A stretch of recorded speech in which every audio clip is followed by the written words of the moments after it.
Praise the Lord. നിങ്ങൾ എല്ലാവരെയും blessed മോർണിംഗിലേക്ക് യേശു ക്രിസ്തുവിന്റെ നാമത്തിൽ സ്വാഗതം ചെയ്യുന്നു.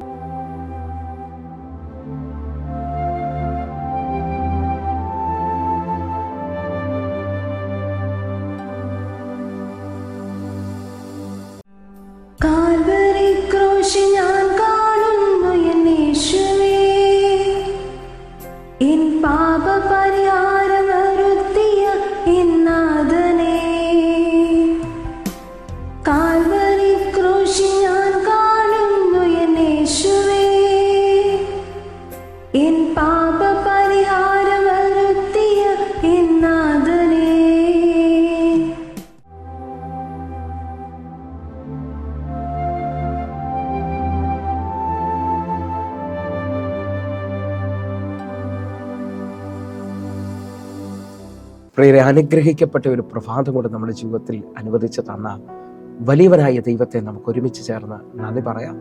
എത്ര പേർ പറയും, ഞാൻ നിന്നതല്ല, എൻ്റെ ദൈവം എന്നെ നിർത്തിയതാണ്. ഒന്നുകൂടെ പറഞ്ഞാൽ 2024 നവംബർ മാസം 17-ാം തീയതി വരെയും എന്നെയും എൻ്റെ കുടുംബത്തെയും കണ്ണിലെ കൃഷ്ണമണി പോലെ സൂക്ഷിക്കുകയും വിടുവിക്കുകയും കരുതുകയും ചെയ്ത വലിയവനായ ദൈവത്തിന് നന്ദി പറഞ്ഞുകൊണ്ട് ഈ പ്രഭാത ചിന്തയിലേക്ക് നമുക്ക് ഒരുമിച്ച് അടുത്തു വരാം. ഭയത്തിൽ നിന്നും ജയം പ്രാപിക്കുവാൻ 3 ചിന്തകൾ. പ്രിയരെ, ഈ പ്രഭാതത്തിൽ ഞാനും നിങ്ങളും ചിന്തിക്കുന്നത് ദൈനംദിന ജീവിതത്തിൽ നാം നേരിടുന്ന ഭയത്തെ എങ്ങനെ ജയിക്കുവാൻ കഴിയുമെന്നുള്ളതാണ്. എൻ്റെ പ്രാർത്ഥനാ മുറിയിൽ എന്നോട് ദൈവം 3 പദങ്ങൾ സംസാരിച്ചു. 1, വിശ്വാസം പറഞ്ഞുകൊണ്ട് ഭയത്തെ ജയിക്കുവാൻ കഴിയും. എങ്കിൽ ആദ്യത്തെ വാക്യത്തിലേക്ക്, പുറപ്പാട് പുസ്തകം 14-ാം അധ്യായം 13-ാമത്തെ വാക്യം. അതിന് മോശ ജനത്തോട്, ഭയപ്പെടേണ്ട, ഉറച്ചു നിൽപ്പിൻ, യഹോവ ഇന്ന് നിങ്ങൾക്ക് ചെയ്യുവാനിരിക്കുന്ന രക്ഷ കണ്ടുകൊള്ളുവിൻ, നിങ്ങൾ ഇന്ന് കണ്ടിട്ടുള്ള മിസ്രയീമ്യരെ ഇനി ഒരു നാളും കാണുകയില്ല. പ്രിയരെ, ഈ പ്രഭാതത്തിൽ ഞാൻ നിങ്ങളും ആദ്യമായി വായിച്ചു കേട്ട വാക്യത്തിനായിട്ട് നമുക്ക് ഒരുമിച്ച് ദൈവത്തിന് നന്ദി പറയാം. ഭയത്തിൽ നിന്ന് എങ്ങനെ ജയിക്കാൻ കഴിയുമെന്നുള്ള 3 ചിന്തകളാണ് ഞാൻ നിങ്ങളുടെ മുമ്പിൽ പങ്കുവയ്ക്കാൻ ആഗ്രഹിക്കുന്നത്. അതിനകത്ത് 1-ാമത്തെ ചിന്ത വിശ്വാസം പറയുക എന്നുള്ളതാണ്. ഇസ്രായേൽ മക്കൾ 30 ലക്ഷത്തിന് മുകളിൽ വരുന്ന ജനം പിറകിൽ നിന്ന് വരുന്ന ഫറവോനെയും മുമ്പിലോട്ട് വിടാതെ നിൽക്കുന്ന ചെങ്കടലിനെ കണ്ട് ഇസ്രായേൽ മക്കൾ ഭയപ്പെട്ട് നിൽക്കുമ്പോൾ മോശ അവരോട് വിശ്വാസത്തിന്റെ വാക്ക് പറയാണ്. അതിന് മോശ, ഭയപ്പെടേണ്ട, ഉറച്ചു നിൽപ്പിൻ, യഹോവ ഇന്ന് നിങ്ങൾക്ക് വേണ്ടി ചെയ്യാനിരിക്കുന്ന രക്ഷയെ നിങ്ങൾ കണ്ടുകൊള്ളുക. ഇന്ന് കണ്ട മിസ്രയീമ്യനെ ഇനി നിങ്ങൾ ഒരു നാളും കാണത്തില്ല. നിങ്ങളും ഞാനും ദൈവത്തെ ആശ്രയിച്ചുകൊണ്ട് മുമ്പിൽ വെളിപ്പെട്ട് നിൽക്കുന്ന, വഴിയടച്ചു നിൽക്കുന്ന, ഭയപ്പെടുന്ന അവസ്ഥയെ നോക്കി വിശ്വാസത്തിന്റെ വചനം പറയാൻ പറ്റുമെങ്കിൽ അവിടെയാണ് വിജയം സംഭവിക്കാൻ പോകുന്നത്. ദാവീദ് പറയുന്ന പദം നിങ്ങൾ ശ്രദ്ധിച്ചു നോക്കുക. 27-ാം സങ്കീർത്തനം 1-ാമത്തെ വാക്യത്തിൽ പറയുകയാണ്, യഹോവ എന്റെ വെളിച്ചവും എന്റെ രക്ഷയുമാകുന്നു, ഞാൻ ആരെ ഭയപ്പെടും? യഹോവ എന്റെ ജീവന്റെ ബലം, ഞാൻ ആരെ ഭയപ്പെടും? നിങ്ങൾ ഞാനും വിശ്വാസം പറയാൻ തുടങ്ങുമ്പോൾ നമുക്ക് മുമ്പിൽ വെളിപ്പെട്ട് നിൽക്കുന്ന ഭയത്തിന്റെ ശക്തി ഇല്ലാതായിത്തീരും.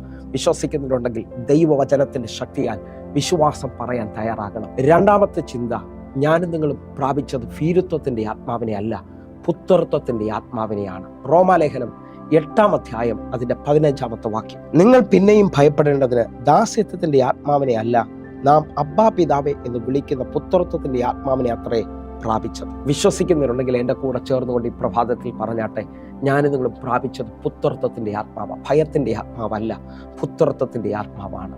2 തിമോത്തിയോസിന് എഴുതിയ ലേഖനം 1-ാം അധ്യായം അതിന്റെ 7-ാമത്തെ വാക്യം. ഭീരുത്വത്തിന്റെ ആത്മാവിനെ അല്ല, ശക്തിയുടെയും സ്നേഹത്തിന്റെയും സുബോധത്തിന്റെയും ആത്മാവിനെ അത്രേ ദൈവം നമുക്ക് തന്നത്. വിശ്വസിക്കുന്നുണ്ടെങ്കിൽ ജയാളിയെ പോലെ പറഞ്ഞാട്ടെ, ഞാൻ പ്രാപിച്ചത് ശക്തിയുടെയും സ്നേഹത്തിന്റെയും സുബോധത്തിന്റെ ആത്മാവാണ്. ഹല്ലേലൂയ.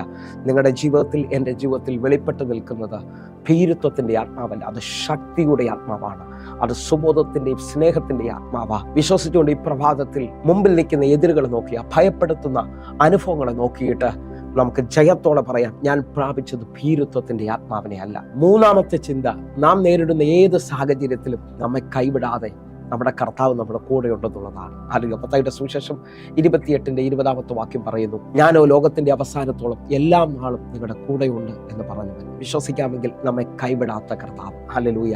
ഒന്നുകൂടെ ശ്രദ്ധിച്ചു കഴിഞ്ഞാൽ 23-ാം സങ്കീർത്തനം അതിന്റെ 4-ാമത്തെ വാക്യം പറയുന്നു, ഒരു താഴ്വരയിൽ കൂടി നടന്നാലും ഞാൻ ഒരു അനർത്ഥവും ഭയപ്പെടുകയില്ല, നീ എൻ്റെ കൂടെ ഇരിക്കുന്നുവല്ലോ. ഏത് സാഹചര്യത്തിനകത്തും എൻ്റെ കർത്താവ് നമ്മുടെ കൂടെയുണ്ടെന്നുള്ള ഉറപ്പാണ് നമ്മെ ജയാളിയാക്കുന്നത്, നമ്മെ ഭയത്തിൽ നിന്ന് പൂർണ്ണമായി വിടുവിക്കുന്നത്. വിശ്വസിക്കുന്നവരുണ്ടെങ്കിൽ എൻ്റെ കൂടെ ചേർന്ന് പറഞ്ഞാട്ടെ, ഏത് സാഹചര്യത്തിനകത്തും, മുമ്പിൽ വിരോധമായി വീശുന്ന കാറ്റിനകത്തും, പടകിനെ മുക്കുമെന്ന് പറയുന്ന തിരമാലയുടെ നടുവിലും ഭയപ്പെടേണ്ട, ഞാൻ നിന്റെ കൂടെ ഉണ്ടെന്ന് പറഞ്ഞ കർത്താവിനെ, ഹല്ലേലൂയ, ആ കാറ്റിനെ ശാസിക്കാൻ കഴിയും. ആ വിരോധമായി വീശുന്ന കാറ്റിനെ, കടലിനെ ശാന്തമാക്കാൻ കഴിയുന്ന കർത്താവ് എൻ്റെ കൂടെയുണ്ട് എന്ന് പറയുവാൻ ദാവീദ് പറഞ്ഞതുപോലെ, കൂരിരുട്ട് താഴ്വരയിലൂടെ ഞാൻ നടന്നാലും ഞാൻ ഒരു അനർത്ഥവും ഭയപ്പെടത്തില്ല, നീ എൻ്റെ കൂടെ ഇരിക്കുന്നുവല്ലോ. വിശ്വസിക്കുന്നവരുണ്ടെങ്കിൽ കർത്താവിനോടൊന്ന് പറഞ്ഞാട്ടെ, ഞാൻ യഹോവയെ എപ്പോഴും എൻ്റെ മുമ്പിൽ വെച്ചിരിക്കുന്നു, അവൻ എൻ്റെ വലതു ഭാഗത്തുള്ളത് കൊണ്ട് ഞാൻ കുനിഞ്ഞു പോകത്തില്ല.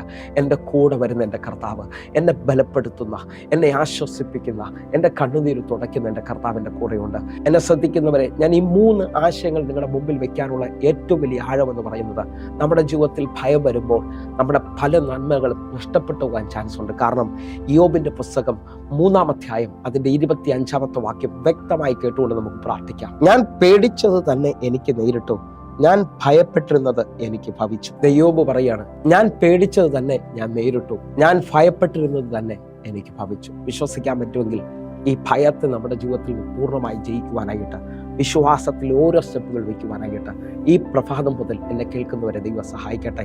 നമുക്ക് ഒരുമിച്ച് പ്രാർത്ഥിക്കാം. ഞങ്ങളെ സ്നേഹിക്കുന്ന ഞങ്ങളുടെ നല്ല കർത്താവെ, എന്നെ കാണുന്ന, എന്നെ കേൾക്കുന്ന ഓരോ മക്കൾക്കുമായി പ്രാർത്ഥിക്കുന്നു. അത്ഭുതം നടക്കട്ടെ, അതിശയം നടക്കട്ടെ, അത്ഭുത വഴികൾ തുറക്കട്ടെ. കർത്താവിൻ്റെ കരം വെളിപ്പെട്ടതിനായി നന്ദി. യേശുവിൻ നാമത്തിൽ പ്രാർത്ഥിക്കുന്നു. കേൾക്കണം പിതാവേ. ആമേൻ, ആമേൻ, ആമേൻ. പ്രിയരെ, ഈ പ്രഭാത സന്ദേശം നിങ്ങളുടെ ജീവിതത്തിൽ അനുഗ്രഹമാകുന്നുവെങ്കിൽ എന്നെ കേൾക്കുന്ന ഓരോ ദൈവമക്കളും നമ്മുടെ യൂട്യൂബ് ചാനൽ സബ്സ്ക്രൈബ് ചെയ്യുകയും ഈ ലിങ്കുകൾ നിങ്ങൾ മറ്റുള്ളവർക്ക് ഷെയർ ചെയ്യുകയും ചെയ്യണം. കാരണം നിങ്ങൾ അയക്കുന്ന ആ ലിങ്കിലാണ് ചിലവർ കർത്താവിനെ അറിയാൻ പോകുന്നത്. ഹല്ലേലൂയ, അവർ വിടുതൽ പ്രാപിക്കാൻ പോകുന്നത്. അതേപോലെ തന്നെ നമ്മുടെ ഫേസ്ബുക്കിലേക്ക് നിങ്ങൾ ജോയിൻ ചെയ്യുകയും ചെയ്യണമെന്ന് ഓർപ്പിക്കുന്നു. എല്ലാ ദിവസവും ഇന്ത്യൻ സമയം 6 മണിക്ക് നമുക്ക് സൂമിൽ ആരാധന നടക്കുന്നു. ഈ കാണുന്ന നമ്പറുകളിലേക്ക് വിളിച്ച് നിങ്ങളുടെ പ്രാർത്ഥനാ വിഷയങ്ങളെ അറിയിക്കണമെന്ന് ഓർപ്പിക്കുന്നു. കർത്താവ് നിങ്ങളെ കൂടുതൽ അനുഗ്രഹിക്കട്ടെ. God bless you. ആമേൻ.